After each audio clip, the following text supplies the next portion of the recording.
Welcome to the Rosé Bespoke YouTube channel. Thank you so much for joining us today for another meeting of minds, which I've given it the working title of the private service brain trust, but I don't know, we're working on that. Maybe the Rosé 5, I don't know. We look at other titles. Feel free to write them in the box below if you're thinking of some good ones. So hopefully you will know who I am, but let's go through and everyone can get themselves introduced. So let's see, let's click the gallery view and see what order I've got everyone in. Julius, I've got you at the top, so if you'd like to start by introducing yourself.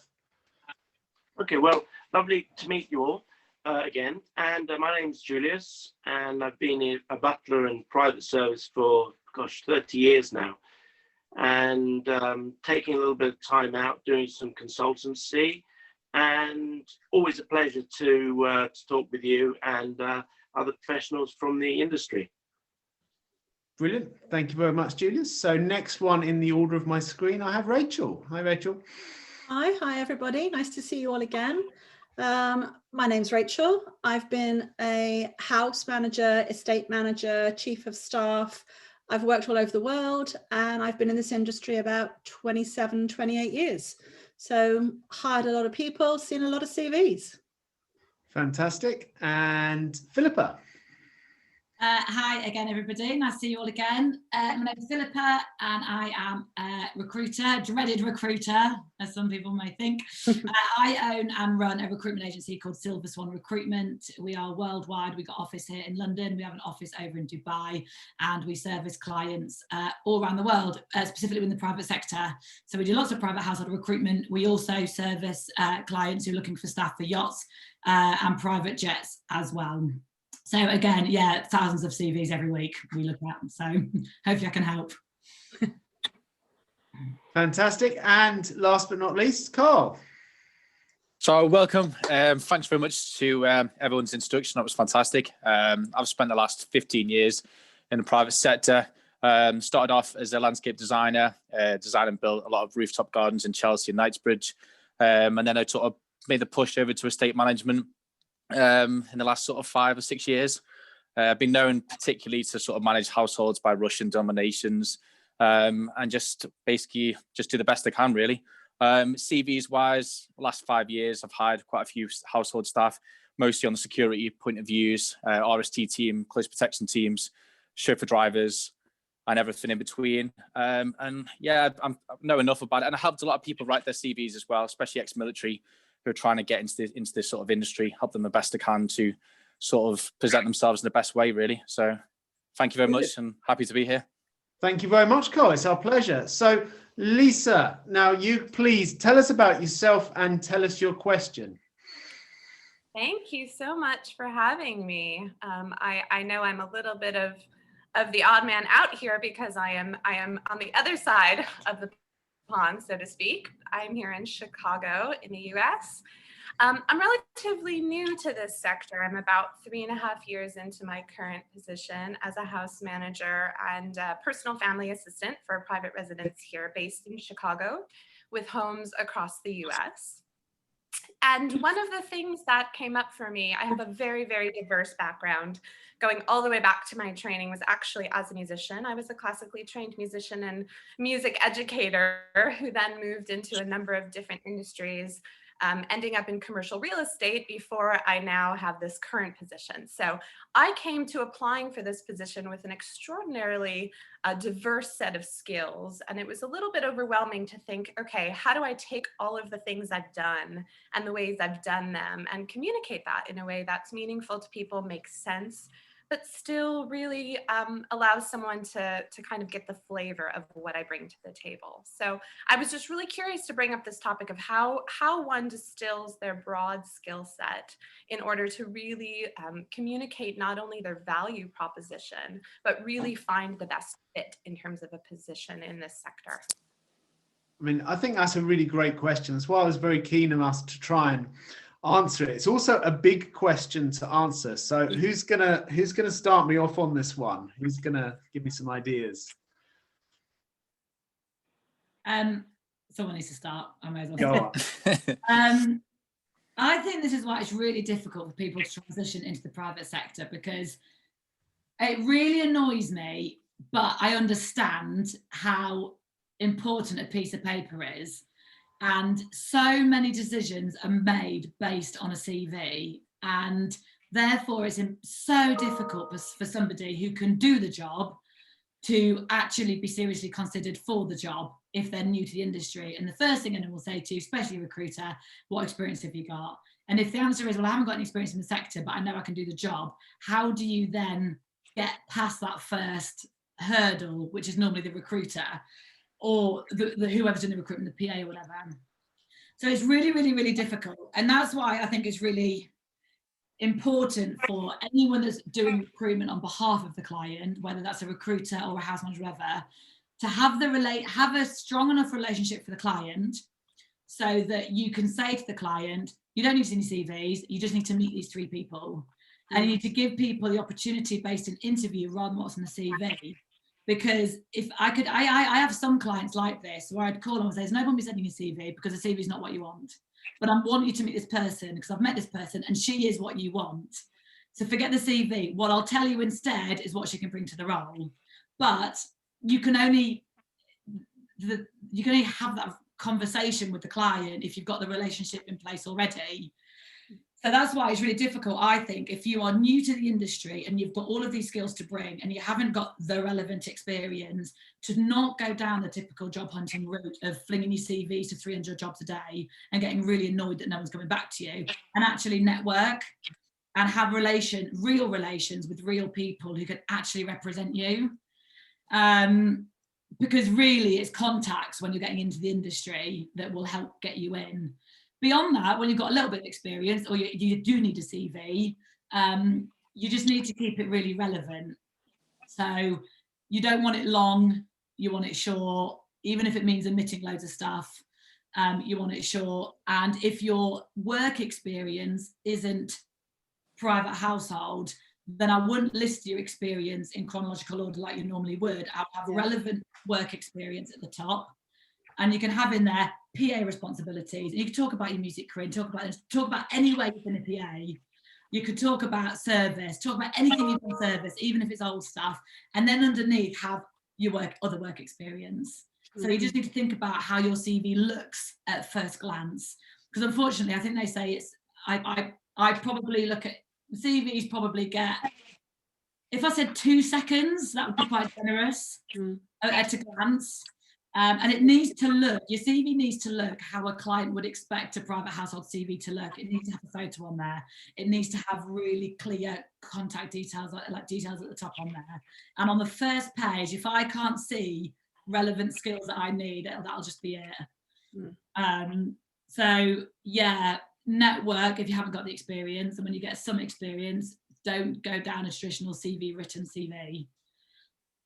I think that's all fantastic advice. Now, do you know what? I'm really keen to bring Julius in because do you know what? A little bird tells me that Julius's CV looks like the complete works of Charles Dickens. It's leather bound, it's a 3-man lift. So I think Julius might have some other ideas on this one. Julius. Well, something strange has happened over the last few years. Now, obviously, we have to have confidentiality and whatnot. But what I've noticed is that when I've been hiring somebody on behalf of their family, I've often been there when I've given Madame, for example, the CV. And the first thing that they do is they look, who has this person worked for? That's all they're interested in. And what Philip has said about writing too much is also very important. All they care about is who they've worked for and the photograph. Does this person look normal? And people say, you know, I see a lot of CVs now, and people say, oh, ultra high net worth individual, high net worth individual, blah, blah. And I think, well, who are these people that they're working for? Because they're almost like too afraid to put the name on. And it's not about sort of giving away secrets, but if you work for His Royal Highness, blah, blah, blah, then what? I don't understand the point, especially if you've got a reference to back it up. the CV is what's going to sell you in your career. And you say about the sort of leather-bound book. Actually, I actually used to do that. But when I went for an interview, the agency would send you the copy of your CV, but I actually had a little book, and it had my references, photographs, and everything. And I used to give that as a complimentary copy for them. They could throw it in the bin or whatever. But after they left, that I'm sure that they may even sort of hopefully have another little look through it. It's the old adage, you never get a second chance to make a first impression. And, even going back 30 years ago when you didn't do that, I would always bring an extra copy of my CV just in case that they didn't have one, which is already printed off. Yeah. But so I think that the CV is your selling point. Have a picture of yourself, and I never understand, if you're a butler, be in a butler's uniform. If you're a housekeeper, be in a nicely dressed, and put on the name of your, people you work for, without giving away any secrets. And I'm sure some people would disagree with me, because you've got to make yourself stand out. So if you've worked for a royal family, then let that sort of shine on your CV. And just on that note, if it is confidential, so we've got some clients in that you can't say you've worked for, you can still put senior member of the royal family. But hang on. But when you say you can't put on there what you work for, but you're gonna back that up. They're gonna back that up with a reference. So you think that person then goes to an interview and they say, "Who do you work for?" "Oh, I work for this person. Very, very important, but I can't possibly tell you who it is." That doesn't make any sense. I mean, I've signed NDAs that even states that I can't even talk about the person when they're dead, but I can put on there that I work for him, and I'm not going to give anything, divulge anything about him. But that's who I work for. Mm. Otherwise, we could all just make it all up and say, "Oh, I work for this. I work for the president of Russia," but I can't tell you who it was or something. I'll tell you which president of Russia, yeah. The one that's still alive. Okay, no, I think that's, and that's the beauty of this discussion. It's not so much a case of a right or wrong answer. It's about distilling the options to come up with the best we can. And we spoke about networking there. And Carl, I know you're particularly passionate when it comes to networking. I know that's something that you are particularly keen on. So maybe you'd like to say on that. Yeah, definitely. I think it's what Philippa touched on, which was actually correct. It's about the fact if you start in this industry, if you've kind of got a network to sort of fall back on. That was something that was poignant for me. I started off as a gardener many years ago. And I used to go in like meetup groups, and I'd go in networking groups. I'd pay £100. I'd go to like membership groups, and I'd go there and I'd be like, I'm a gardener for a low level, high net worth individual, but I want to better myself. I want to build up this industry. I want to get bigger. And I met a lot of house managers, a lot of estate managers, chiefs of staffs, still good friends with them now. And a lot of them, I used to say, can I come down over a weekend? Can I just come down to the residence? Can I sort of shadow you for a few weeks when I get 2 weeks off? And I spent a large proportion of my sort of annual leave at other people's residences, learning, sort of taking sort of a shadow chauffeur drivers, like how do you drive the car, how do you back it in, how do you sort of wash it, how do you clean it? And I sort of just shadowed quite a few different people.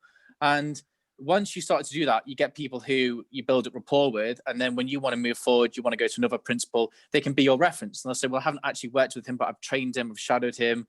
And then you build up that sort of rapport. And that was sort of key for me. But what also was key was the fact of like, when you're on a private residence, so when I used to go and like design and build the garden, the principal would say to me, oh, I'd really like CCTV, or I'd really like to, get someone in for the weekend to cook for my family. They would always ask me first because I'd built up that kind of rapport with them. So then I was able to always then say, well, actually, I can recommend this person, or I can recommend this recruiter, or I can remember that person. And that's what I say to people. Yeah, CVs are very, very important. What you're writing them. I mean, for me, I don't disclose principals' names on my CV. I never have. I mean, some people are different, but I've never disclosed them.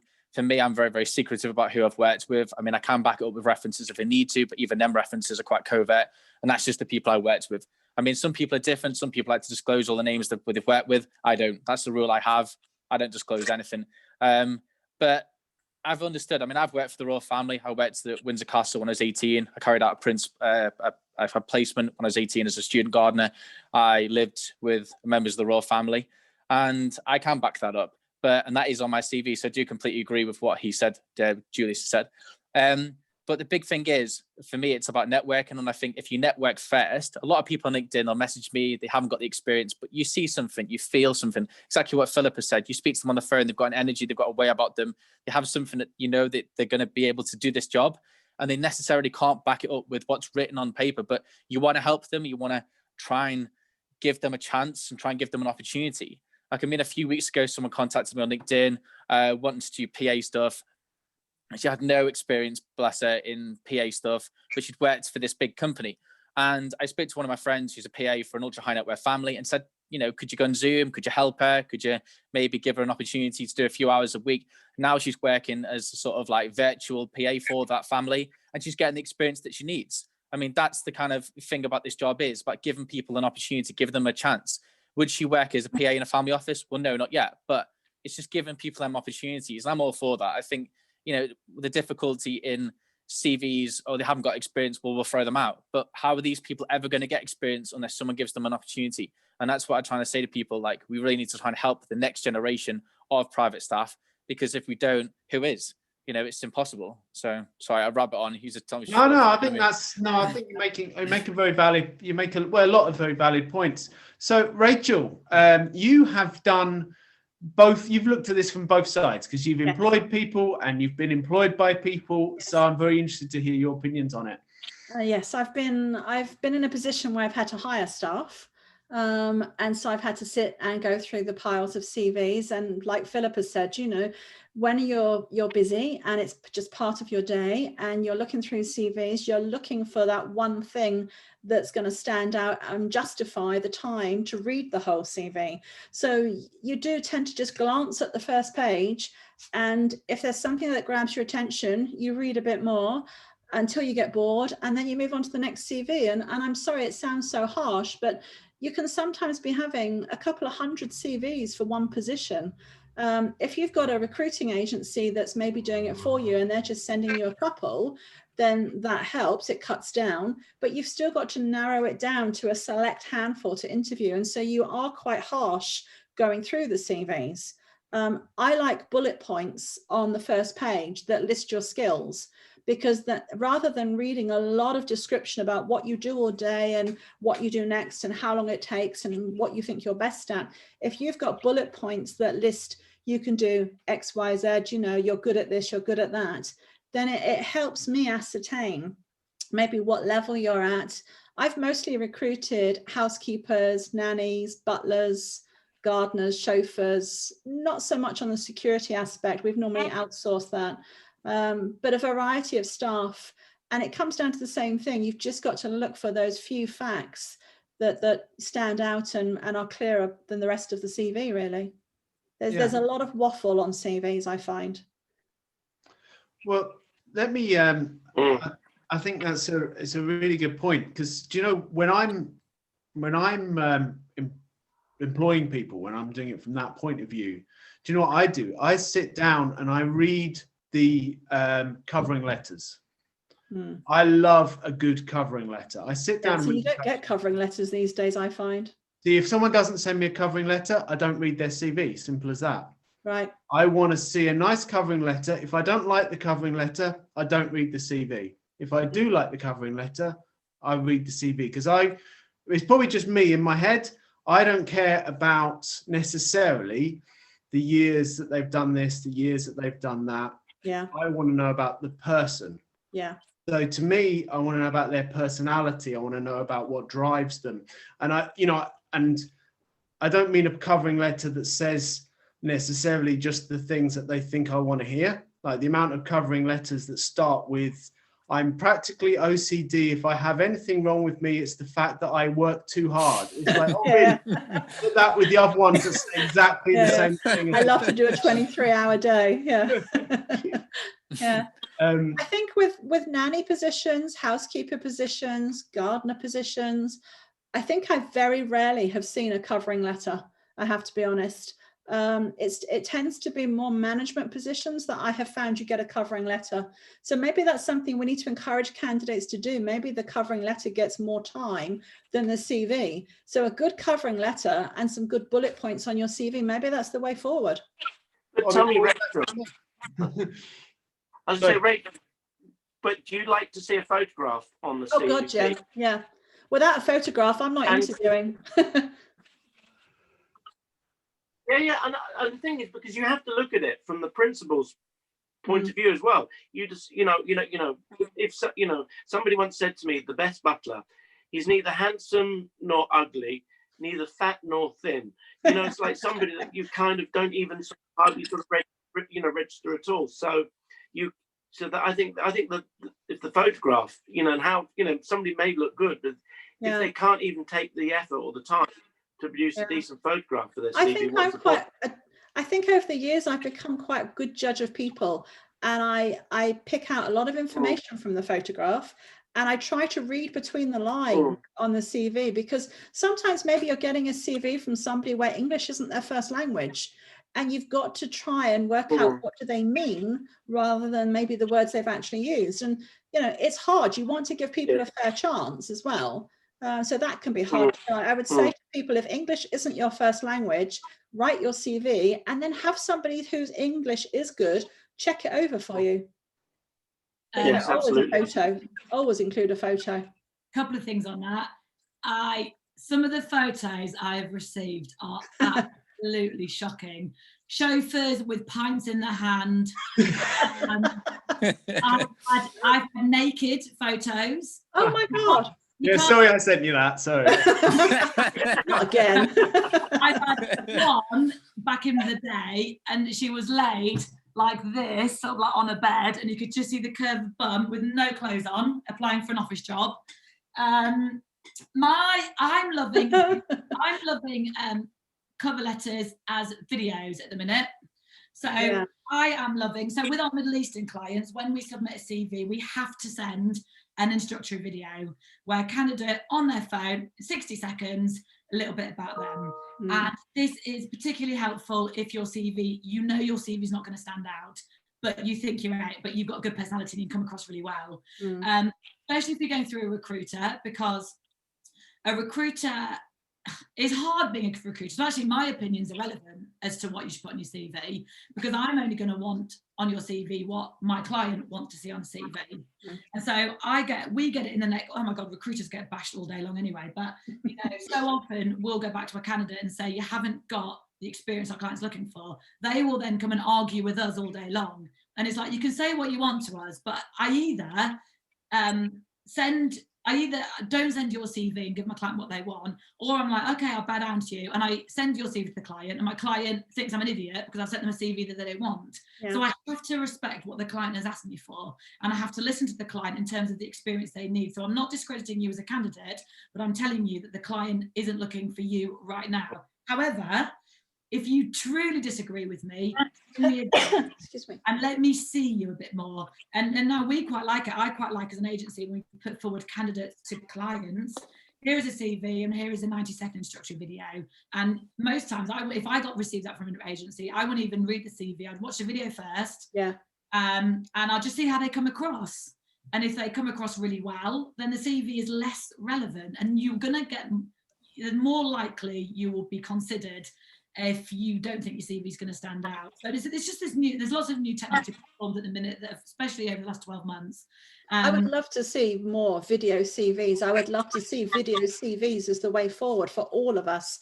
I'm sure that I could sell myself better on a video than I can on paper. And I feel a lot of people feel exactly the same.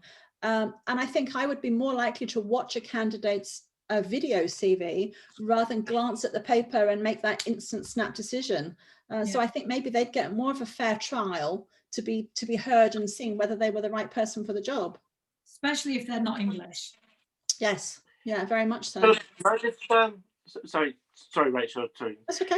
I don't know if you can agree with this or not, Rachel, but when I first started, in fact, we can name names. I had no experience whatsoever, and I just gone to a butler school, and I went to see Mrs. Hutchinson. Right. And And these are the days that I think this is what people have got to understand now with agencies, because now you don't have the time. And I remember getting an appointment to see her, and she sat me down, and at that time she used to work at the back of Harrods, and she said, I have absolutely nothing for you. You have no experience. And she said, this is what you need to do. Go away, and in 6 months' time, come and see me, because I've got an idea of somebody that may be interested in you. Yes. And that was wonderful. I never forgot that that time that she gave me. But unfortunately now, for people, Philippa, like yourself and whatever, you just don't, you can't sit down with a candidate for half an hour and give them that advice. But on the other hand, a lot of that advice is out there that also that the candidates should go and find for themselves. There's just so much on YouTube and whatnot. And learning I'd things. like to ask the team. I get told a lot, rewrite your CV for the job, and it's something that I always have this kind of sick feeling about. They're not saying lie on your CV, but they're saying tailor your CV specifically for the job. How does everybody feel about that? Because I have tried to rewrite my CV to tailor it more towards a house manager's job, or more towards an estate manager's job, and sometimes more towards a chief of staff's job. And I struggle with it, because I think at the end of the day, it's just me and I am the same person. If I can do 1,000 different tasks, and maybe 300 of them are more for that job and 300 of them are they saying, well, you should put those 300 at the top of the list for this job? Or are you trying to come across as a different person? It's something that I blow hot and cold with, and I tend to find that I end up with the same CV for every job, and I try and tailor the cover letter. But how do you guys feel about that type of thing? I think, I'll just jump in on this one. Sorry. It's something that me and Rachel have spoken about before. I had it about 2 years ago when I applied for a position. Obviously, I won't name any names, but I applied for a position, and the recruiter said to me, we need to tell you your CV more to being involved in house management. And I said, well, my background's more estate management. I've been in gardens, I've worked on estates, I'm car security. I'm not outside. I've done bits inside the household, but I wouldn't class myself as a house manager. I haven't had the butler service. I haven't worked around housekeeping teams. And this recruiter at the time was like, well, don't worry, we can just put that in there and you can kind of learn on the job. And I was like, no, that's not cool. That's not what I've been doing. And then unbeknownst to me, I went for a similar interview with a principal about a month later, same recruitment agency. And the CV that was put in front of the principal that he was reading, there was at least 9 to 10 things on my CV that I haven't done before. And he was calling me out on it. And I was like, no, I'm going to be really honest here. So, but I haven't done that. Do you know what I mean? This isn't my background. This is my background.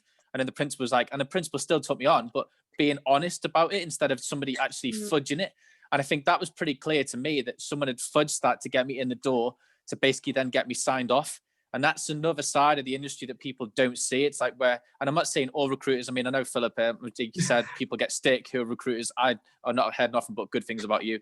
But I mean, it's very, very difficult when these people do this, and then it gives candidates a lack of confidence in the industry. It makes them confused. It makes them think, should we be doing this? Is it acceptable to lie? Should it be sort of making things up on a CV that isn't true? Well, of course you shouldn't. But this is what, unfortunately, I've seen a lot of CVs.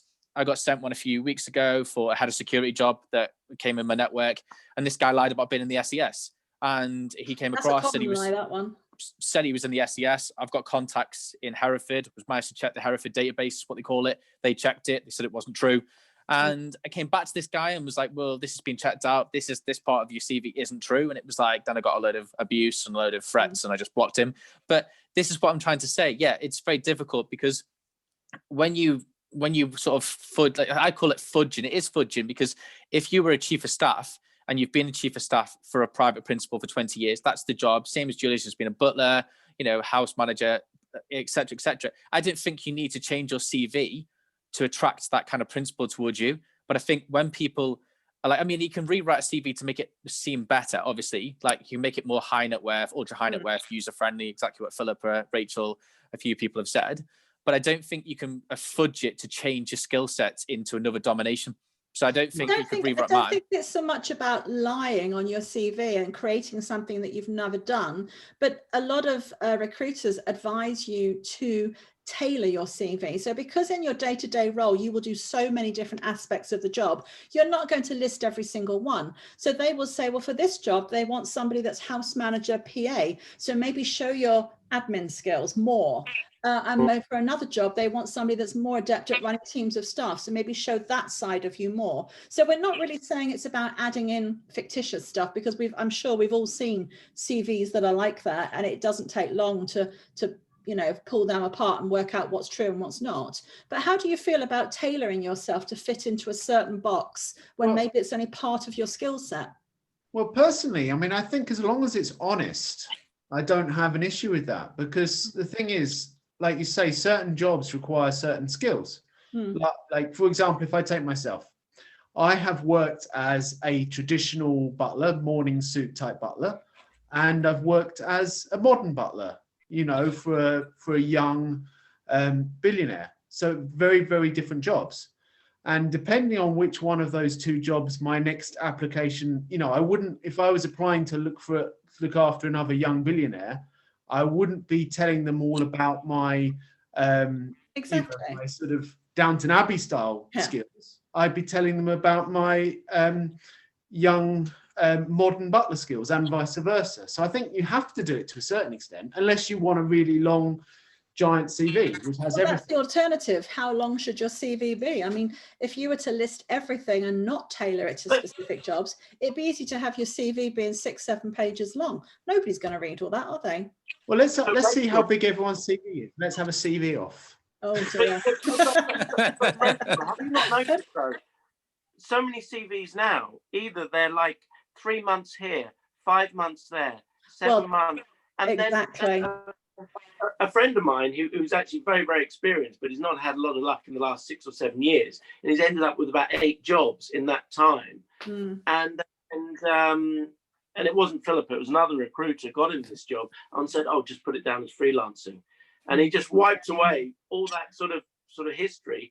And they said, because the new employer wanted somebody with longevity, and he just said, "Oh, I've been freelancing for." But you see, these days people consider if you stayed more than a year, that's some sort of longevity. To me, that's still a trial. Rachel, I find it's really interesting because I have a regular habit of updating my resume CV every few years, just to be sure I'm really taking a good look at what I've been doing, whether it's being reflected in my materials. And I had a good friend who is in the sort of recruiting space give me what I thought was really great advice, is to, think about also this idea of a work stream, the topics of sort of things that you've been doing, rather than getting into the details of listing out every single thing. I organize this, I do this, I do that, because that I think is hard to read even visually. It just gets very busy on the page. So that was really great for me to just come up with these work stream kind of things that are relatively overarching, but give an idea of a bigger picture. And I think then maybe that's easier to tailor. Another trend I've seen, I'm curious about in response to your question, is the idea of resume websites, where you create a website that is your CV or resume. And it seems to sort of speak to what you were talking about. If you've got different areas of your CV or resume, maybe that lends itself really well to tabs, on a web page where someone can kind of browse through your experience. And I think that negates the idea of needing one page to look at, because I think it can work against you though, because certainly for myself, I wear many different hats. And if I put my house manager's hat on and put that CV onto a website, then my estate manager's hat, my chief of staff, my business PA, people think I can't do that. So that's why I think Philippa's idea of the video CV, I'm in love with that idea. And I think that we should push for that to be the way forward for every candidate. Certainly people like chefs and nannies, they tend to stay a shorter period with a family. People get fed up with the chef's style of cooking and they'll change a chef quite frequently.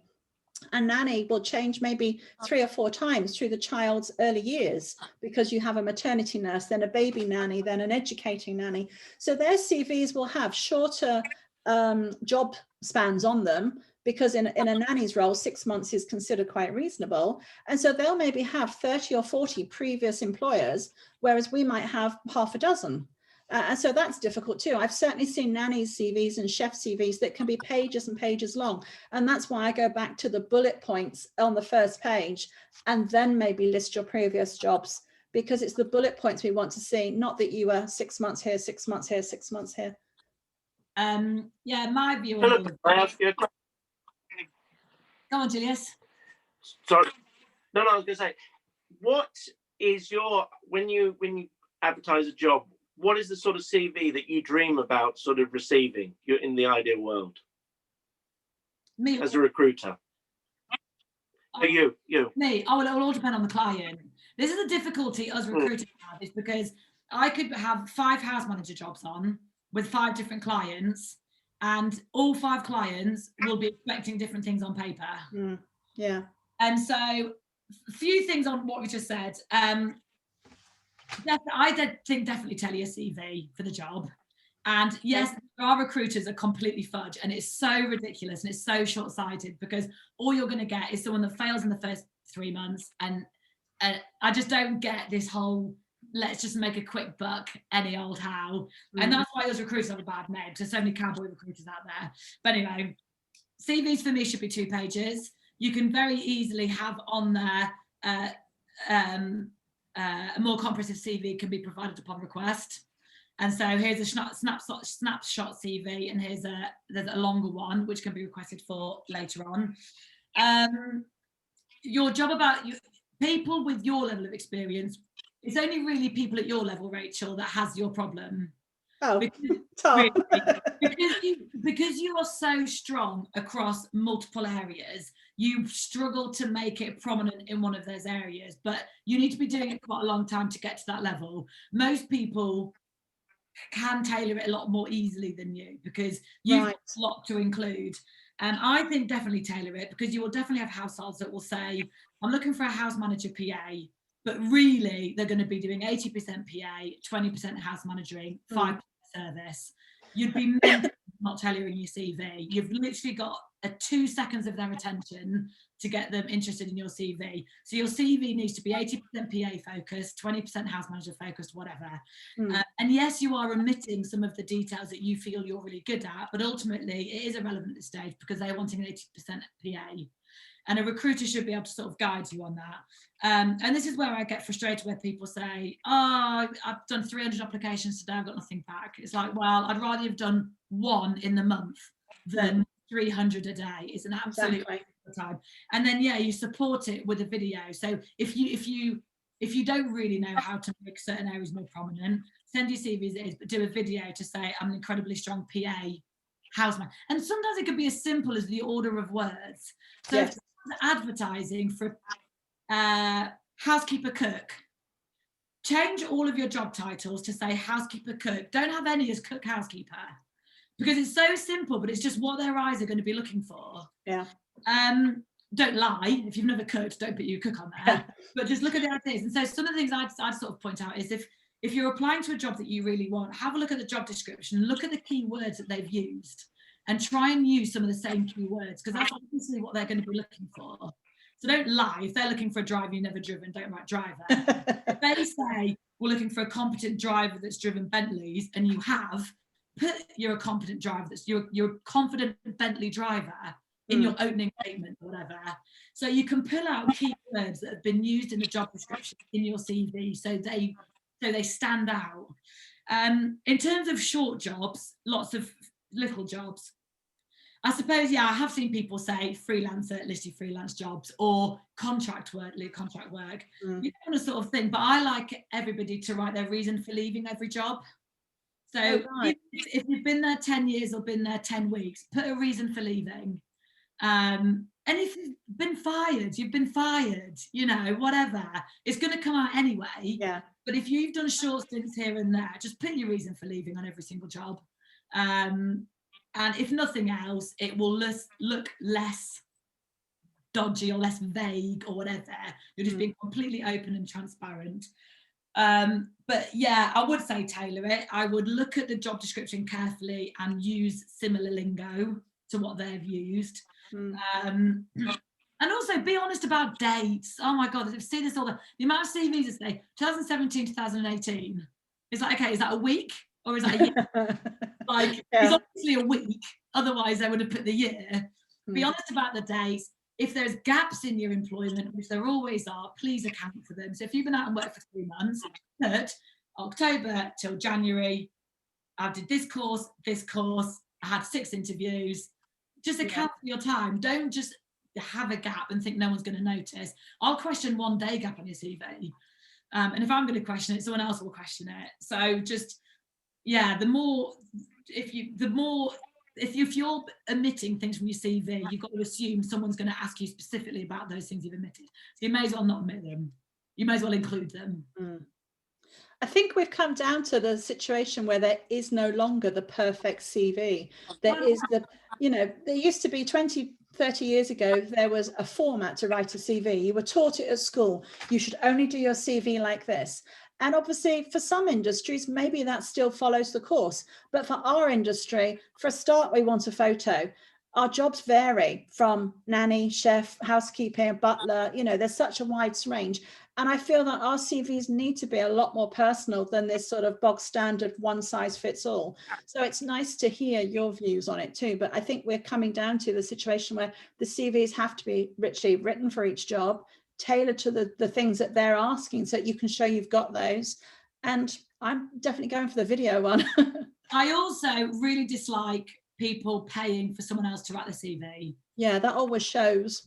Because like your CV is your only way of expressing a little bit about who you are. There are agencies out there that will rewrite everyone's CV. So there are agencies that will have a client and they'll send them 6 CVs and the CV will all be in their own template because it looks great. But if I was a client, I would be like, well, I can't even tell these apart. I want to see how that person's written their CV. You can get to know a lot about it. So I just don't buy this whole give me £100 and I'll write your CV for you, because it'll be written like everybody else's CV. And it's boring. It's so boring to receive that. Yeah, I completely agree with that completely, because like a lot of people, and like especially like on LinkedIn recently, have been like making a lot of money, like $250 to like write people's CVs for them. And especially like a lot of them I get. How do you feel about CVs that are in different colors? Because like most recently, Philippa, like a lot of people have been sending me CVs that are like purple, blue, like different. I find it should be black and white. But how do you feel about that? Yeah, disgusting. Hate it.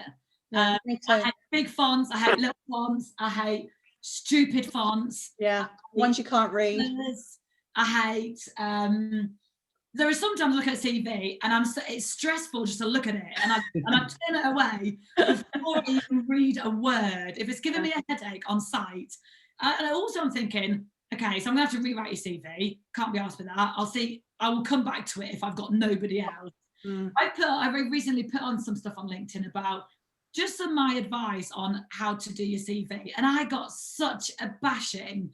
And they're like, this is your job. It's your job to be able to pick out good people from bad people. It's not our job to write. And I'm like, it is your job, because you're telling yourself, our agency gets between 1,000 and 2,000 CVs a week into our agency. I'm sorry, but if your CV is stressful and I can't bother to read it, I'm not going to read it. Like, it just needs to be really easy on the eye. Really easy on the eye. Right. I think we're going to have to get to our final thoughts now. I mean, this is a great conversation, and this is why I knew we could only pick one topic at a time, because this has lasted on. But it's all I hope, very valid.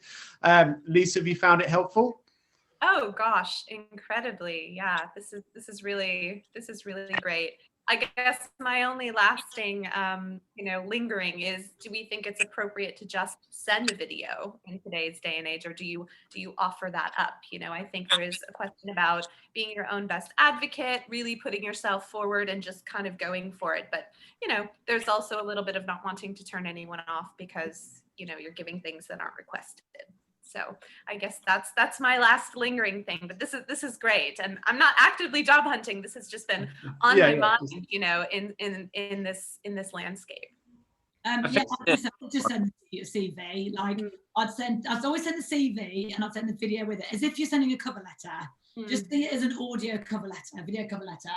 Send the CV. And then attach, don't make it more than 60 seconds, because big files, oh my God, if I open a 10-minute instructor video, again, that's like getting a 20-page CV, which I get, and it's stressful and I can't be bothered.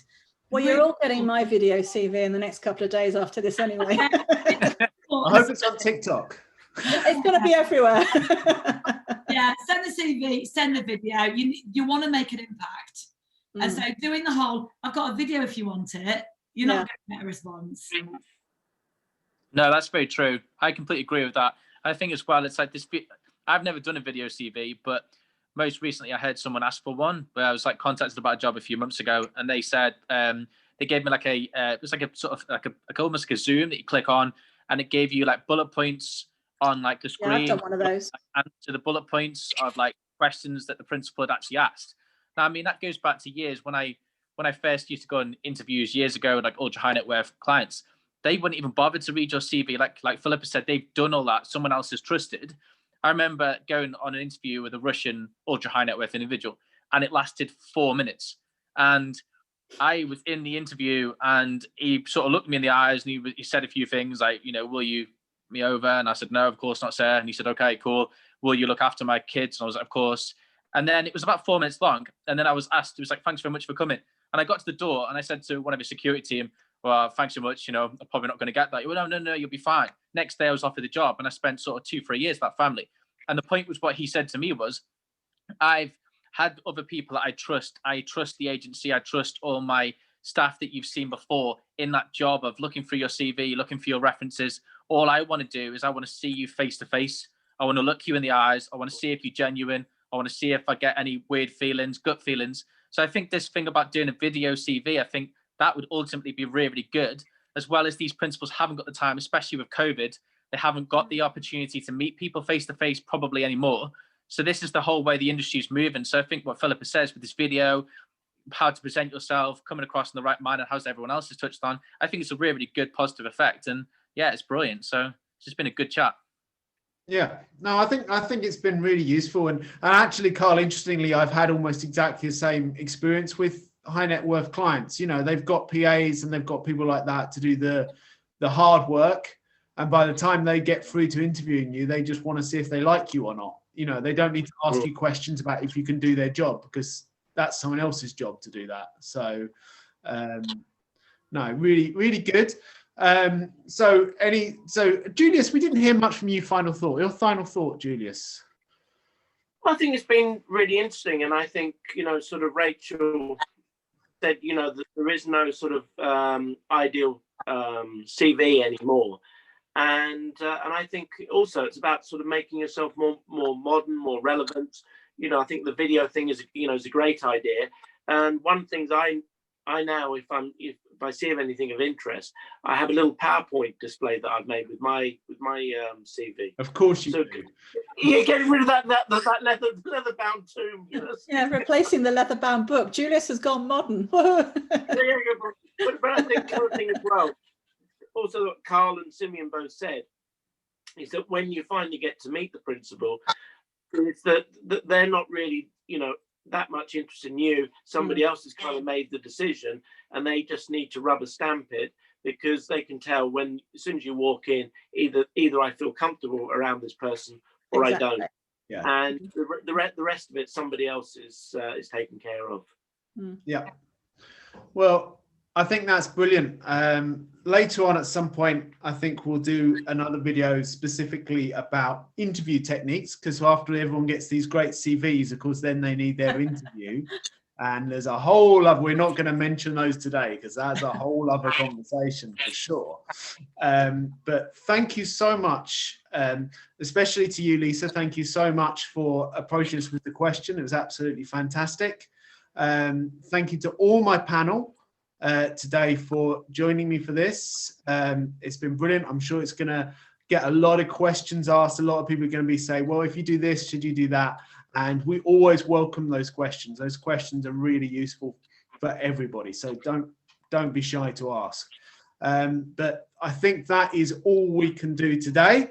So thank you so much, everyone, for watching. And thank you very much to my panel. Thank you. Thank you. Right, everyone keep well, and see you again soon. Yeah, let's go and make those videos. Yeah, go and regret this when she gets everybody's video. Nice to see you all, guys. Yeah, and you. Thank you. Thank you. Bye-bye. Bye. Thanks. Thanks. you. You will have a good day. Right. Thank you, Lisa. so much. That was lovely. I appreciate the invitation to join. No, you are very welcome. Thank you so much. This interaction makes it much more interesting, actually. You know, actually, you see your face as you ask the question is much better. So thank you so much for that. Of course. Yeah. Yeah. Take care. Be well. Right. And you. Bye-bye. Bye.